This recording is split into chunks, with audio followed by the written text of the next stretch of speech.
Il est l'heure du Flash Info sur la télévision Chandelle. Bienvenue à toutes et à tous. Le président du Conseil et chef suprême des armées, Faure Essosimna Gnassingbé, a effectué le 7 mai 2026 une visite de terrain dans la zone de l'opération Koudjouré au nord du Togo, dans un contexte régional marqué par la persistance des menaces sécuritaires et des risques d'inclusion terroristes dans la région des Savanes. Cette visite officiellement annoncée lundi avait pour objectif de faire le point sur l'évolution des opérations militaires, d'évaluer la situation sécuritaire sur le terrain et de transmettre de nouvelles orientations stratégiques aux forces engagées dans cette opération lancée pour sécuriser les frontières au nord du pays. Le gouvernement togolais a entamé ce mardi 12 mai 2026 les consultations autour de l'élaboration de la feuille de route gouvernementale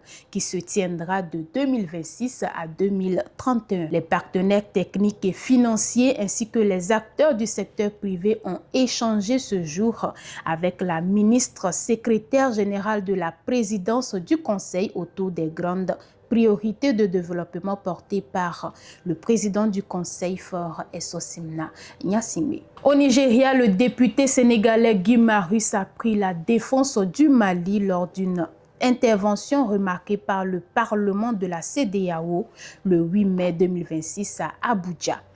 Dans un discours direct et engagé, l'élu a dénoncé ce qu'il considère comme le silence honteux de l'organisation régionale face aux enjeux de souveraineté et aux difficultés traversées par le Mali.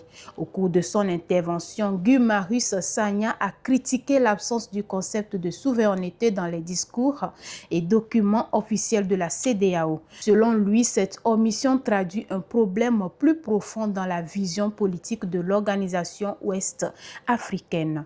Le député a estimé que les États de la région doivent impérativement renforcer leur autonomie stratégique, notamment dans les domaines de la sécurité, de la santé, de l'éducation et de l'alimentation. Prenons l'exemple des débats en Europe autour de la souveraineté stratégique après les déclarations de Donald Trump sur le Groenland. Guy Marius Sagna a regretté que l'Afrique de l'Ouest reste, selon ses mots, dans un sommeil stratégique. À l'international, à présent, l'opération d'évacuation du MV Ondus, le bateau de croisière, est enfin effectuée. Il est actuellement en route vers Rotterdam, aux Pays-Bas, son port d'attache, après son escale suivie par le monde entier dans les îles Canaries. Les autorités espagnoles ont géré en 48 heures cette escale sous la supervision de l'Organisation mondiale de la santé. L'ensemble des 125 passagers et membres de l'équipage ont été évacués vers leur pays originaire. De 23 pays, ils sont désormais déjà dans leurs pays respectifs ou en cours de transfert et c'est maintenant à ces pays d'assurer la prise en charge de leurs ressortissants et d'appliquer les mesures sanitaires les plus strictes possible. Eh bien, nous voici à la fin de ce Flash Info. Merci à tous ceux qui nous suivent depuis la France et la Belgique.